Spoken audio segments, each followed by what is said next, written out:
Imagine entrar em uma igreja no próximo domingo e ouvir um testemunho que diz: "Eu não achei Jesus. Eu estava fugindo dele.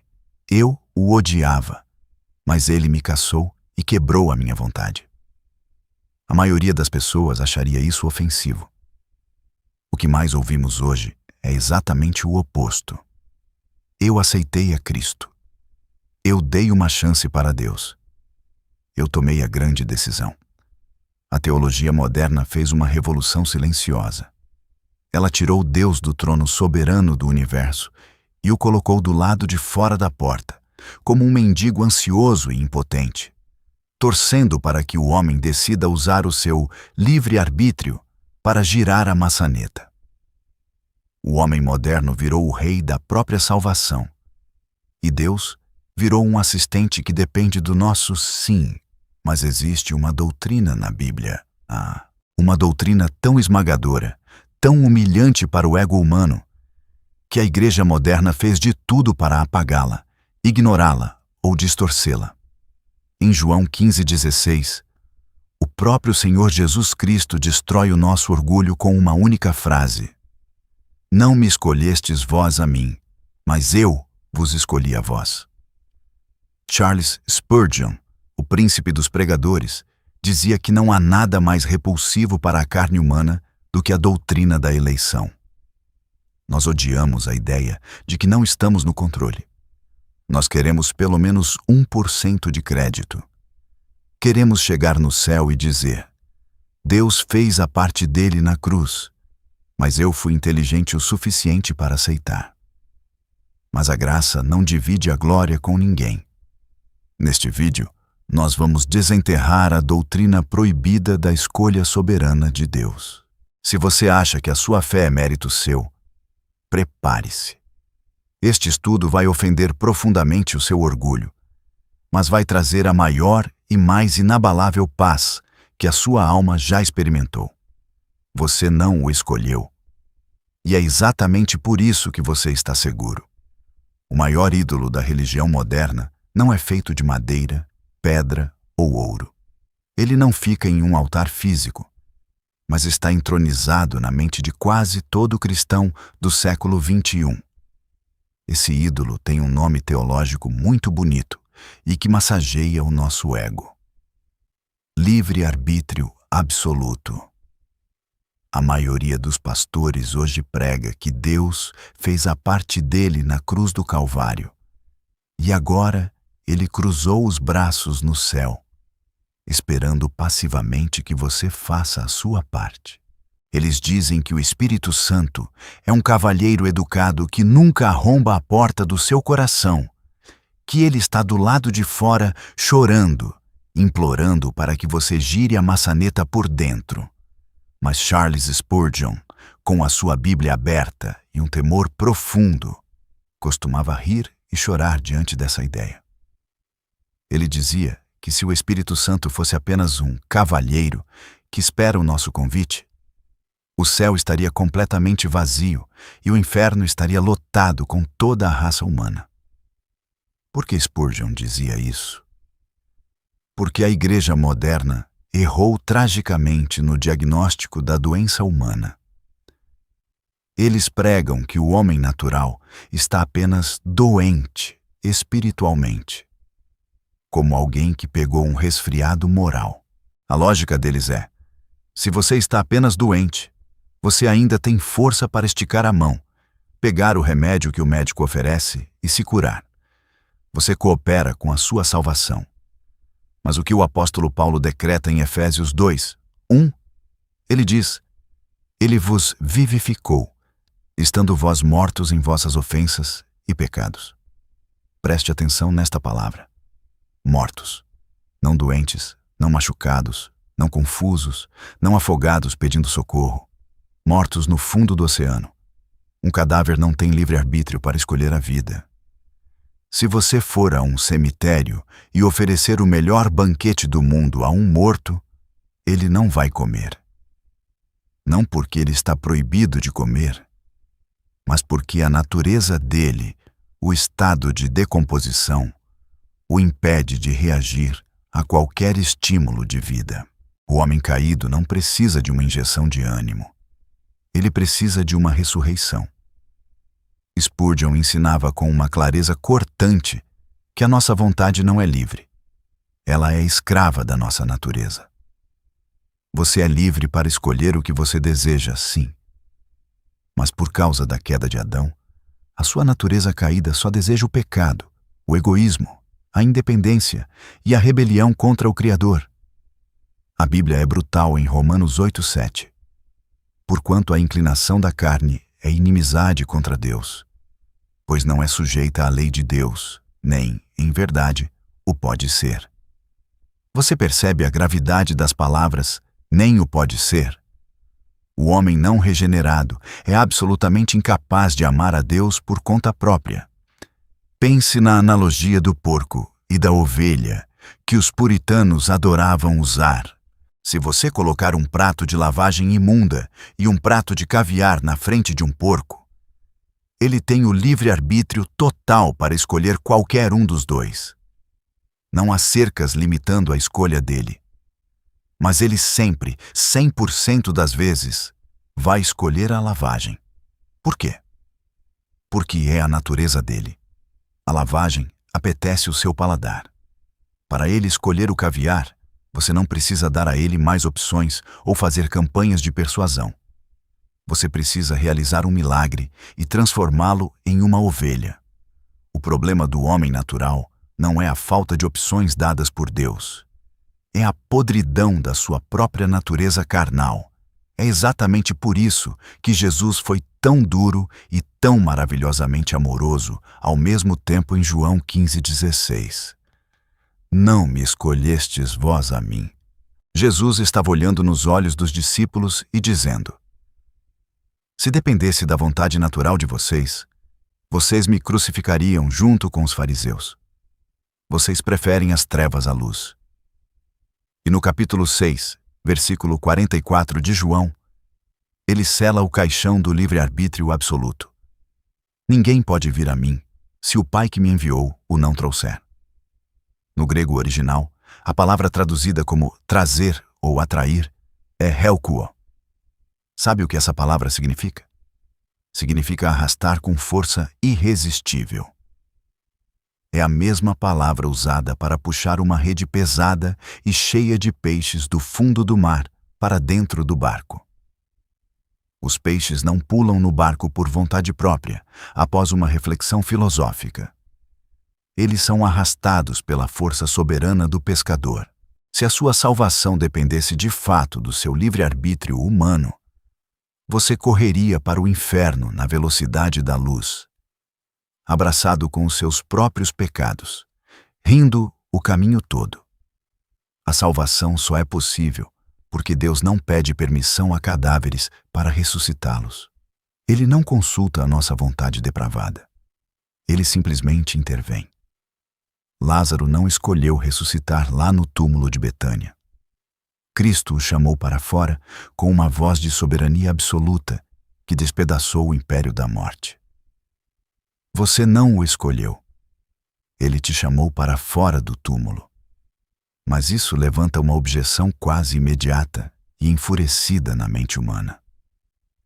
O religioso moderno, com os punhos cerrados, bate na mesa e grita: mas espera aí, se Deus escolhe salvar alguns através dessa força irresistível e deixa outros no seu estado de morte sem serem escolhidos, então Deus é injusto. Onde fica a justiça divina nisso tudo?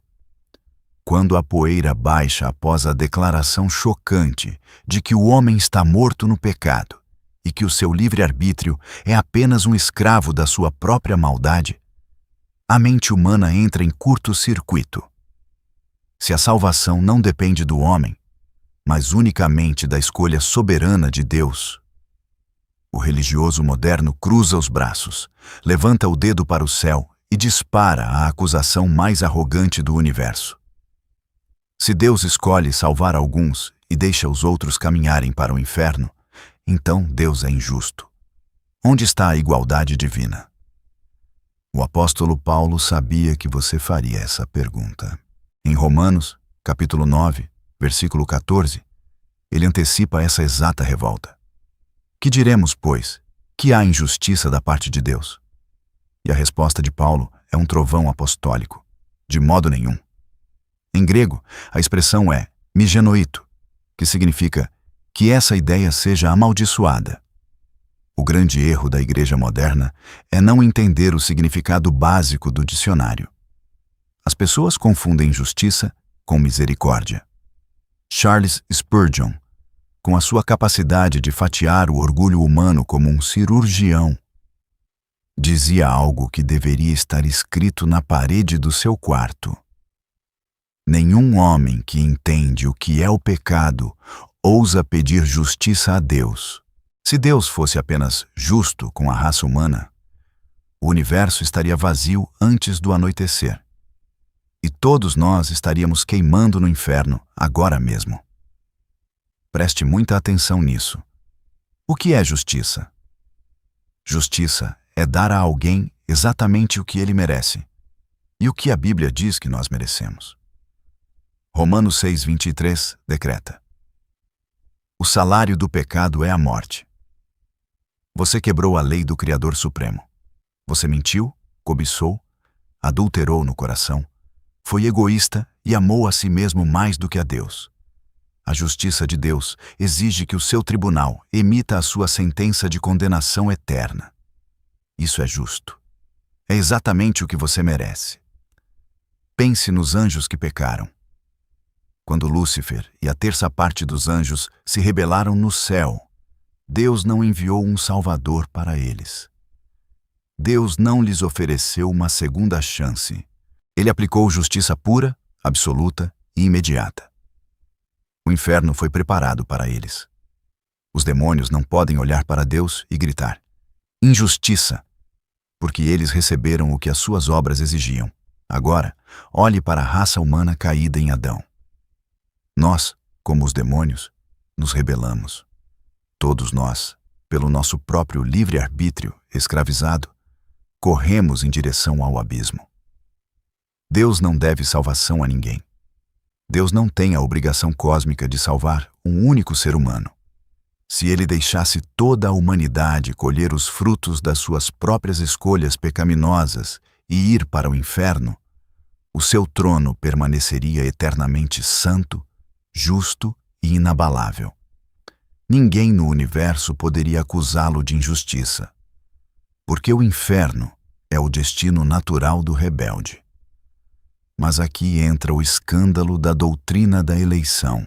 Deus, sendo rico em misericórdia, olha para essa massa de humanidade rebelde caminhando voluntariamente para a perdição e diz: eu terei misericórdia de quem eu quiser ter misericórdia, e me compadecerei de quem eu quiser me compadecer.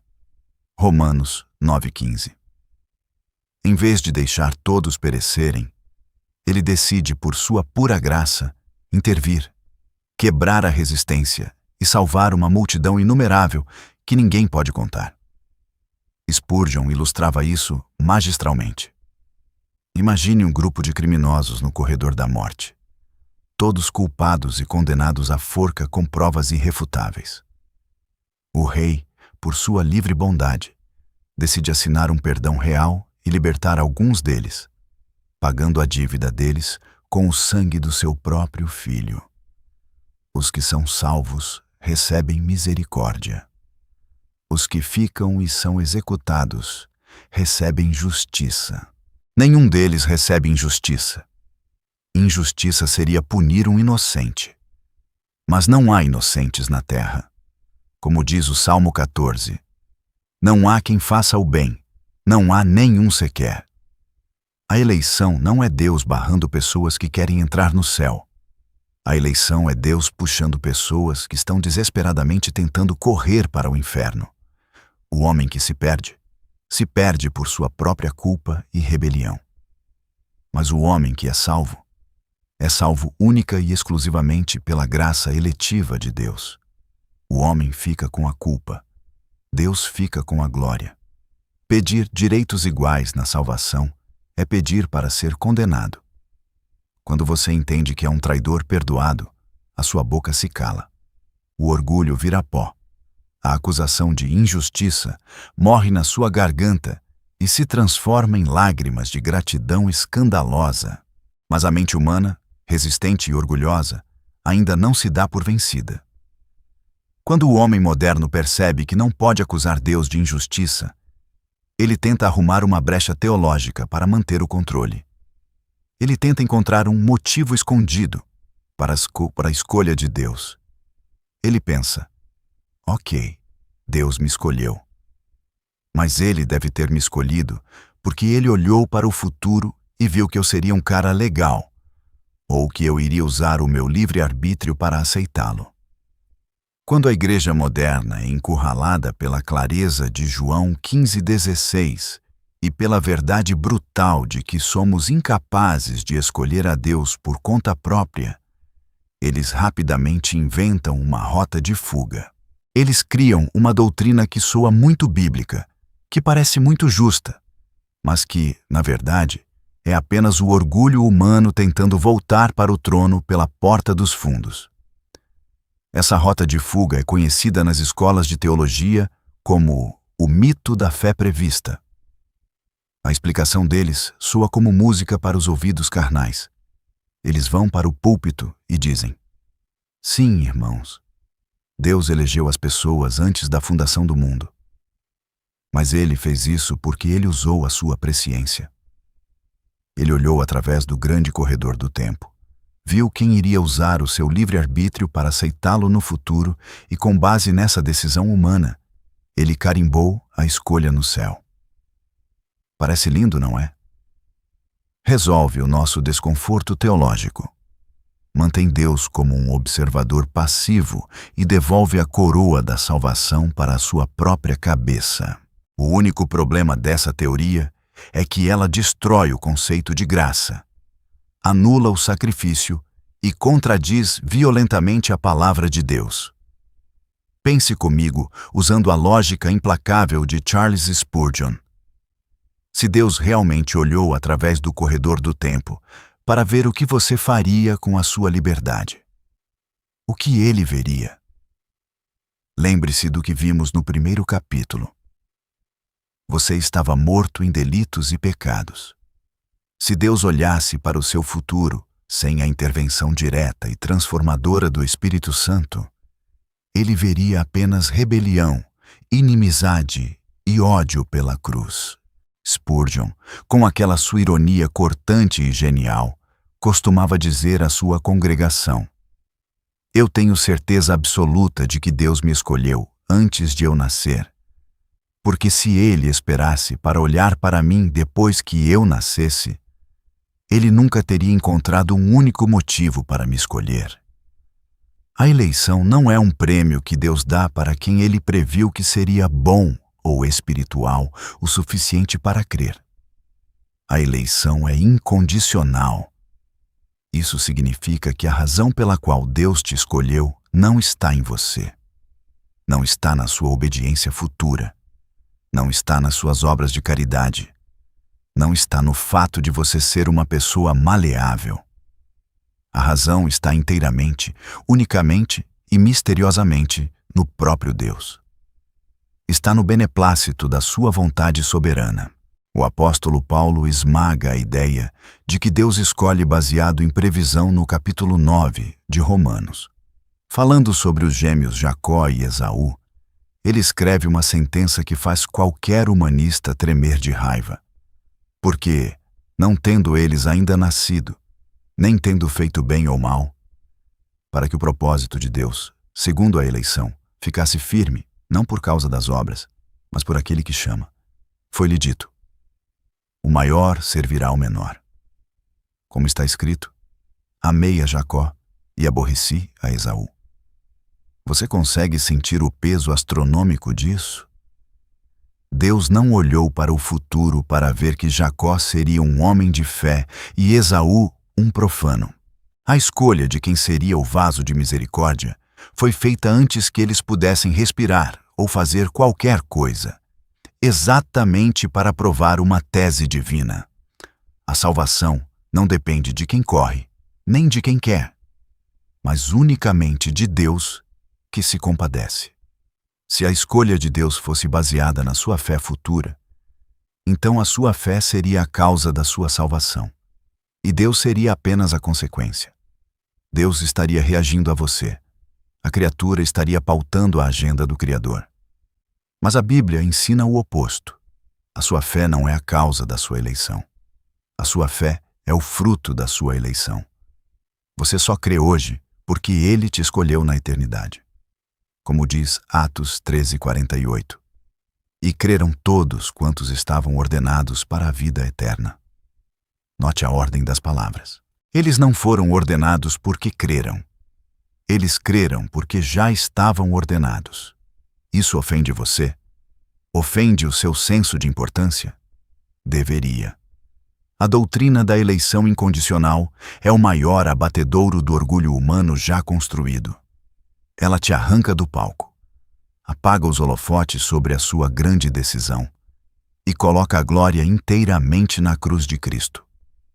Por outro lado, essa é a doutrina que te dá a maior segurança do universo. Pense bem. Se Deus te escolheu baseado em algo de bom que Ele previu em você, no momento em que você falhasse, Ele poderia mudar de ideia e revogar a escolha. Mas como Ele te escolheu sabendo exatamente de toda a sua miséria e sem basear a escolha nos seus méritos, não há nada que você faça hoje que possa surpreendê-lo e fazê-lo desistir de você. A escolha incondicional é a âncora inquebrável da sua alma. Mas, ao ouvir tudo isso, surge a velha e barulhenta objeção dos religiosos. O crítico cruza os braços e lança a pergunta venenosa. Bom, se Deus já escolheu quem Ele vai salvar desde a eternidade, e se a escolha é totalmente incondicional, então para que eu vou pregar? Para que evangelizar? Para que orar pelas almas? Vamos todos fechar as igrejas e cruzar os braços, porque o que tiver que ser, será. Sempre que a brilhante e humilhante doutrina da eleição incondicional é exposta à luz do sol, o orgulho humano tenta encontrar um escudo para se defender. E o escudo favorito dos religiosos modernos é a velha acusação de fatalismo. Eles dizem: se Deus já escolheu desde a eternidade quem será salvo, se o número dos eleitos está fechado e selado, então o evangelismo é inútil. Vamos fechar as igrejas, demitir os missionários e ir para casa dormir.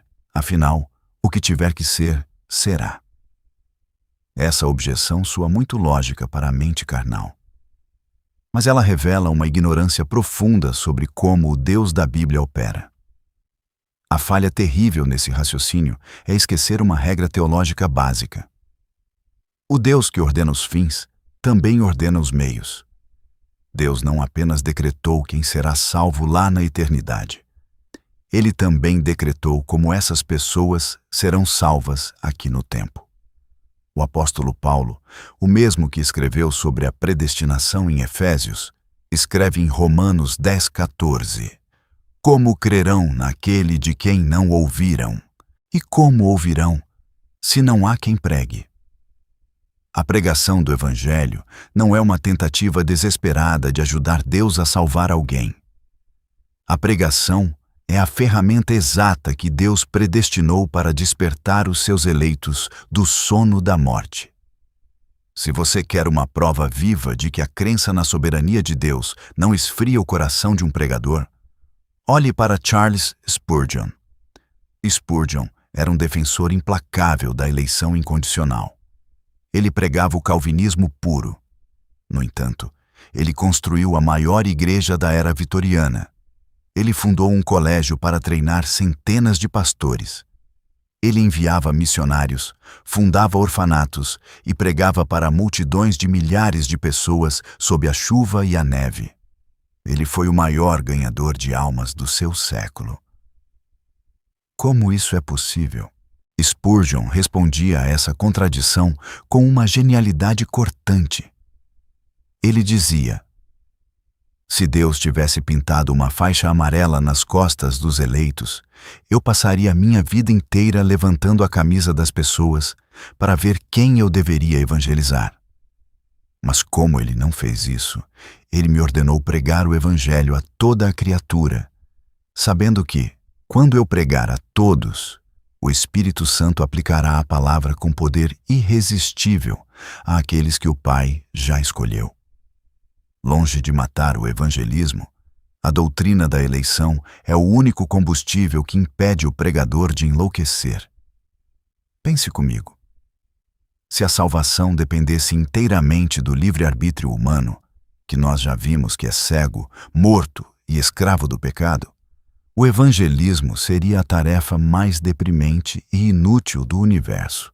Você estaria pregando para túmulos, esperando que os cadáveres decidissem reviver por conta própria. Você passaria a vida tentando convencer leões a comerem capim. Sem a ação soberana de Deus para quebrar a vontade humana, ninguém, absolutamente ninguém, diria sim a Jesus. Mas porque a eleição existe, nós temos coragem. Nós podemos entrar no lugar mais obscuro, na cidade mais corrupta, no coração mais endurecido, e pregar com ousadia. Por quê?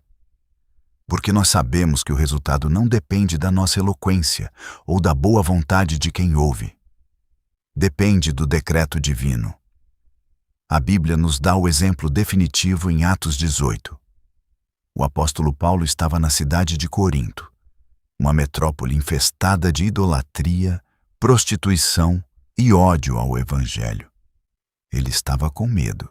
Ele estava prestes a desistir e ir embora. E o que o Senhor Jesus disse a Paulo numa visão durante a noite? Jesus não disse: "Fica, Paulo, porque o livre-arbítrio deles vai melhorar." Jesus também não disse: "Fica, Paulo, porque se você pregar com mais carisma, eles vão decidir te ouvir." Não. O Senhor disse em Atos 18, versículos 9 e 10, "Não temas, mas fala, e não te cales, porque eu sou contigo, e ninguém lançará mão de ti para te fazer mal, pois eu tenho muito povo nesta cidade." Preste atenção. A cidade era ímpia. Ninguém ali havia se convertido ainda. Mas Deus diz a Paulo: "Eu já tenho o meu povo aqui. Eles já são meus pela eleição. Agora, Paulo, abra a sua boca e pregue. Porque quando você pregar, as minhas ovelhas ouvirão a minha voz e virão." A eleição não foi o motivo para Paulo calar a boca e ir embora. A eleição foi o único motivo pelo qual ele ficou e pregou por 1 ano e meio. O evangelismo não é você tentando persuadir Deus a salvar alguém. O evangelismo é você sendo usado por Deus para chamar os eleitos para casa. Quando o pregador lança a rede do evangelho no mar do mundo, ele não está jogando na loteria da sorte humana. Ele está cumprindo o cronograma da eternidade. Mas isso nos empurra para a pergunta mais assustadora e íntima que um ser humano pode fazer: se Deus escolheu um povo, e se essa escolha não depende de mim, como eu sei que eu estou dentro? Como eu sei que eu sou um desses eleitos? Se eu não posso olhar para as minhas boas obras ou para a minha grande decisão como a causa da minha salvação, para onde eu devo olhar? Quando a majestade da soberania de Deus finalmente esmaga o nosso orgulho carnal, a nossa alma entra em um estado de temor reverente. Se a salvação não depende do meu livre-arbítrio, se eu não posso forçar a porta do céu, e se Deus escolheu os seus antes da fundação do mundo, a pergunta que queima no fundo da sua garganta agora é: como eu sei se o meu nome está escrito no livro da vida do Cordeiro? Como eu sei se eu sou um eleito ou se fui deixado na minha própria rebelião? Essa dúvida já levou muitos cristãos sinceros ao desespero. O diabo adora usar a doutrina da eleição para atormentar os crentes fracos, sussurrando: "Você não é um escolhido. Desista. Não adianta orar." Mas Charles Spurgeon, com a ternura de um verdadeiro pastor, ensinava como escapar dessa armadilha satânica. Ele dizia: ninguém tem o direito de tentar invadir a sala dos arquivos secretos de Deus no céu para ler o livro da vida. Você não tem a chave da eternidade, mas Deus desceu uma escada para você. Você não pode ler o livro de cima para baixo, a eleição. Mas você pode lê-lo de baixo para cima, a sua experiência com Cristo. O apóstolo Pedro nos dá o mandamento exato em 2 Pedro 1:10. Procurai fazer cada vez mais firme a vossa vocação e eleição. Preste muita atenção na ordem das palavras de Pedro. Ele não diz, firme a sua eleição e vocação. Ele inverte. Ele diz, vocação e eleição. Por quê? Porque a eleição é a causa eterna no céu. Mas a vocação, o chamado de Deus, é o efeito visível na terra. Você não pode ver a raiz da árvore escondida debaixo da terra. Mas se você morder uma maçã doce e suculenta, você sabe que a raiz da macieira está lá e está viva. Então, quais são as maçãs? Quais são as marcas ocultas na sua alma que provam que Deus te escolheu antes da fundação do mundo? Faça este autoexame agora mesmo. A primeira marca é a dor do pecado. Você se lembra do nosso primeiro capítulo? Um cadáver não sente dor. O homem não eleito, morto nos seus pecados, bebe a iniquidade como se fosse água. Ele peca e dorme tranquilo. Mas se o Espírito Santo te chamou, ele colocou vida em você. E a primeira coisa que a vida sente em um mundo caído é o choque do pecado. Se você chora por causa das suas falhas, se o seu pecado te dá nojo, se você clama a Deus por misericórdia e se sente indigno, alegre-se. Essa dor, esse arrependimento profundo, não veio da sua carne podre. Veio do céu. É o autógrafo do Espírito Santo na sua consciência. A segunda marca é a fuga para a cruz. O religioso orgulhoso confia na sua grande decisão, na sua moralidade, nos seus dízimos ou nas suas idas à igreja. Mas o eleito de Deus é um homem falido. Ele sabe que a sua justiça é como o trapo da imundícia. Quando a tempestade da ira de Deus se aproxima, o eleito não tenta construir um guarda-chuva de boas obras. Ele corre desesperadamente para debaixo do sangue de Jesus Cristo. Spurgeon costumava gritar do púlpito: se você deseja a Cristo, se você o quer como o seu único e suficiente Salvador, saiba que você só o deseja porque Ele te desejou primeiro. O seu desespero por Jesus é a prova irrefutável de que o Pai te atraiu. A terceira marca é o amor pela santidade. A eleição não é apenas para o céu. A eleição é para a transformação. Efésios 1:4 diz: nos elegeu nele, para que fôssemos santos e irrepreensíveis. O homem que diz: eu creio na eleição, então eu posso pecar o quanto quiser, porque já estou salvo. Prova, com essas exatas palavras, que ele não é um eleito, mas um hipócrita a caminho do inferno. A ovelha escolhida odeia a lama. Ela deseja ser parecida com o pastor. Ela ama o que Deus ama e odeia o que Deus odeia. Se você tem essas três marcas, arrependimento verdadeiro, fé exclusiva em Cristo e fome de santidade, pare de tentar espiar os decretos secretos de Deus e comece a adorá-lo. A sua vocação é real. E se a vocação é real, a sua eleição é inabalável. A doutrina da eleição não foi revelada na Bíblia para te dar medo. Ela foi revelada para ser um travesseiro macio onde a sua alma cansada pode descansar. Se a sua salvação dependesse do seu livre-arbítrio inconstante, você a perderia antes do café da manhã de amanhã. Mas como ela depende de um decreto eterno que não pode ser revogado, você está mais seguro do que os anjos no céu. Mas, e quando nós falhamos? E quando o eleito tropeça feio, cai no pecado e envergonha o nome de Cristo? Será que a graça eletiva de Deus tem um limite de tolerância? Será que Deus rasga a página do livro da vida se você não mantiver a sua parte do acordo? Para responder a isso, precisamos mergulhar na doutrina que é a irmã gêmea da eleição. Se Deus te escolheu no passado, o que garante o seu futuro?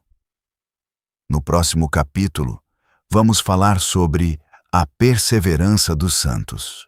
Vamos destruir a teologia do salvo hoje, perdido amanhã. E descobrir por que aquele que começou a boa obra em você é absolutamente obcecado em terminá-la. A igreja moderna prega um evangelho aterrorizante. Eles ensinam que você pode ser salvo na segunda-feira, perder a salvação na terça, aceitar Jesus de novo na quarta e ir direto para o inferno se morrer na quinta, antes de pedir perdão por um pensamento ruim. Essa é a teologia do salvo hoje, perdido amanhã. É uma doutrina cruel, que transforma o sangue de Cristo em uma assinatura a lápis, que Deus fica apagando e reescrevendo no livro da vida conforme o seu desempenho moral. Charles Spurgeon abominava essa ideia com todas as forças do seu ser. Ele dizia do púlpito com uma clareza inabalável: se a minha salvação dependesse de mim mesmo para ser mantida, eu a teria perdido 10 minutos depois de ter sido salvo. E a lógica teológica dele era perfeita. Se o seu livre-arbítrio natural é morto, fraco e corrupto demais para iniciar a sua salvação, como vimos no capítulo 1, como ele seria forte o suficiente para manter a sua salvação diante dos ataques do diabo, do mundo e da sua própria carne até o último dia da sua vida? A doutrina da eleição incondicional não faria sentido algum se Deus te escolhesse na eternidade passada apenas para te abandonar no meio do caminho. Se o Pai te escolheu antes da fundação do mundo, se o Filho comprou a sua alma na cruz pagando o preço de sangue, e se o Espírito Santo te ressuscitou da morte espiritual, você acha mesmo que a Trindade faria todo esse esforço cósmico para depois deixar a sua alma escorregar pelos dedos divinos só porque você tropeçou? Jesus destrói a teologia do medo em João capítulo 10, versículos 28 e 29. Ele decreta sobre as suas ovelhas eleitas: e dou-lhes a vida eterna, e nunca hão de perecer, e ninguém as arrebatará da minha mão. Meu Pai, que mas deu, é maior do que todos, e ninguém pode arrebatá-las da mão de meu Pai. Preste muita atenção à força dupla deste texto. Você não está apenas na mão de Jesus. A mão do Pai está fechada por cima da mão do Filho. Para o diabo roubar a sua salvação, ele teria que abrir, um por um, os dedos do Cristo ressurreto e derrotar a onipotência incalculável de Deus Pai. Isso é uma impossibilidade cósmica. O seu nome não está escrito a lápis, está esculpido com pregos nas palmas das mãos do Salvador. Mas aqui, o religioso legalista levanta a sua objeção desesperada.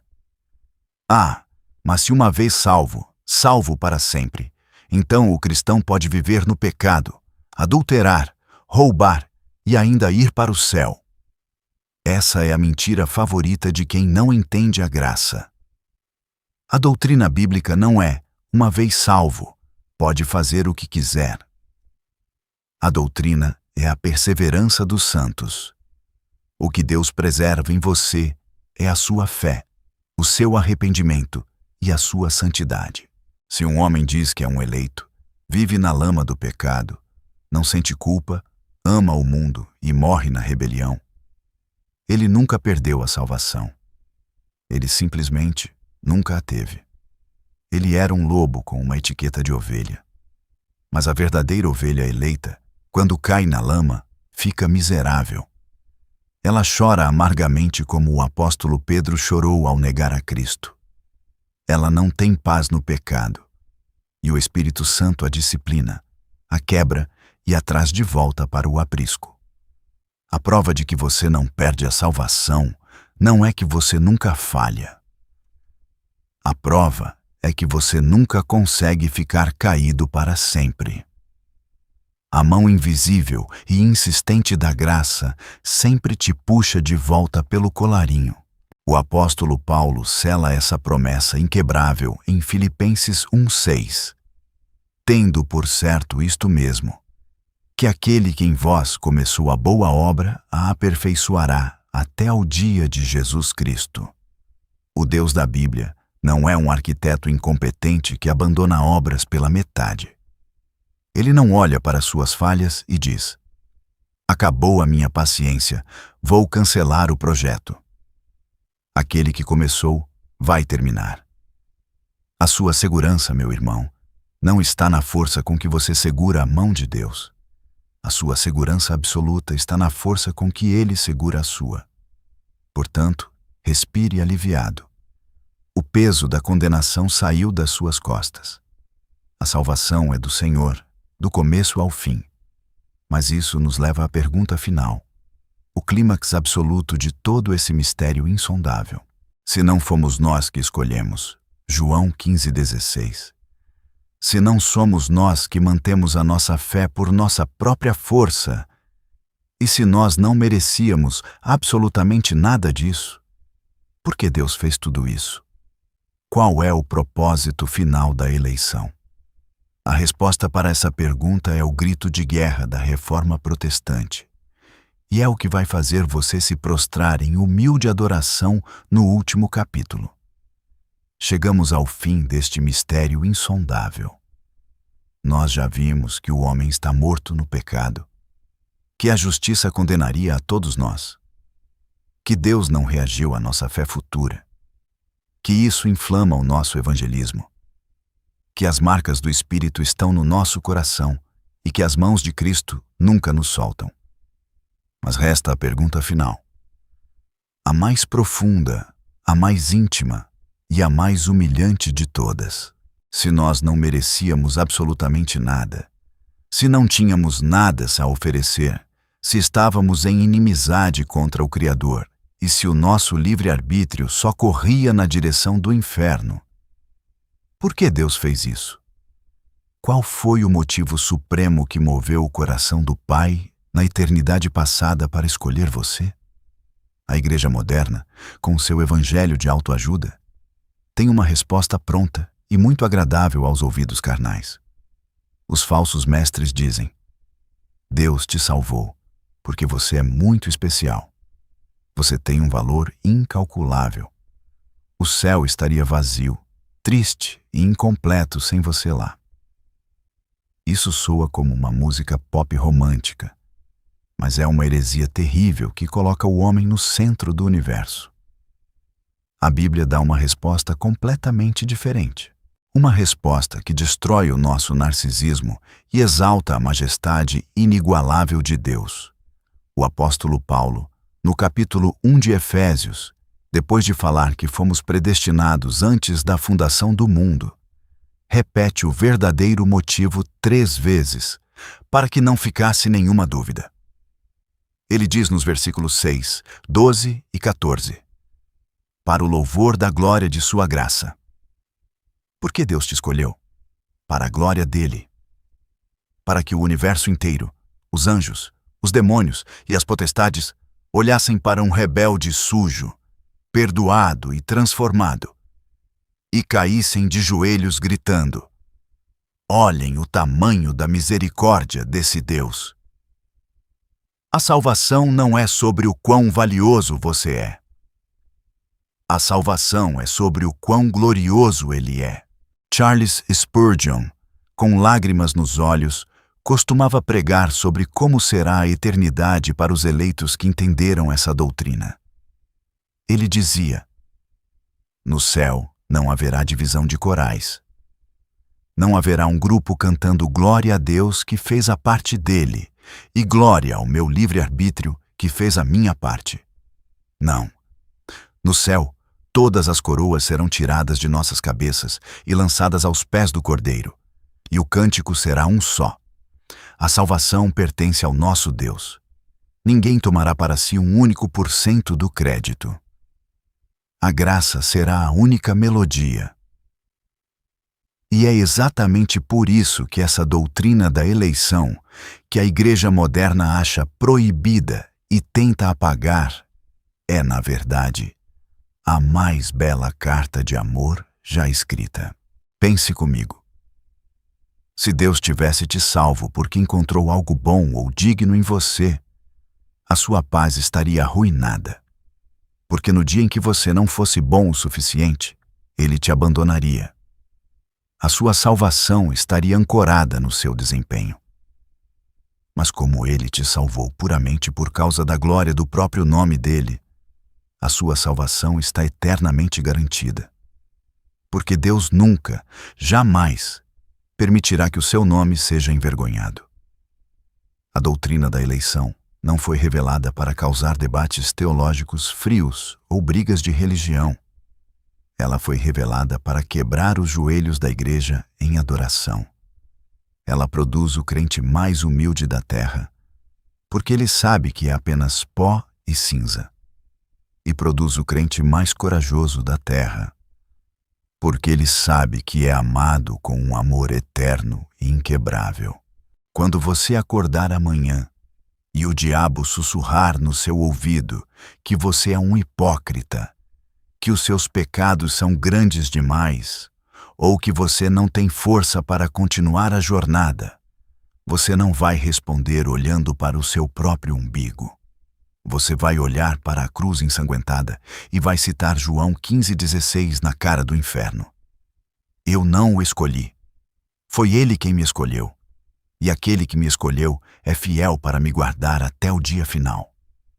Deus é o oleiro, nós somos o barro. Ele é o autor, nós somos a página em branco. Ele é o pescador, nós somos o peixe arrastado para o barco da graça. A religião orgulhosa diz: faça a sua parte e viva. O Evangelho de Cristo diz: está consumado. Descanse. Que a doutrina da eleição não seja mais um tabu na sua vida, mas o travesseiro macio onde a sua alma repousa. Só lhe deu glória. A glória somente a Deus, porque dele e por ele e para ele são todas as coisas. Glória, pois, a ele eternamente. Amém. Romanos 11:36. Se este vídeo destruiu o seu orgulho, mas trouxe paz para a sua alma, se você entendeu que não foi você quem segurou a mão de Cristo, mas foi Ele quem te segurou quando você estava caindo, não saia daqui em silêncio. Deixe o seu comentário abaixo declarando a sua fé e esmagando o orgulho humano. Escreva: a salvação é do Senhor. E se você está cansado de pregações rasas, de pastores que bajulam o seu ego e de teologia que não transforma, se você quer se aprofundar nas doutrinas da graça que forjaram homens como Charles Spurgeon, a Escola do Príncipe é o seu lugar. Lá nós estudamos a Bíblia sem medo das verdades difíceis. Nós a abraçamos. O link oficial para se matricular está na descrição e no primeiro comentário fixado. Abaixe as armas do seu livre-arbítrio. Renda-se ao Rei soberano. A salvação é dele.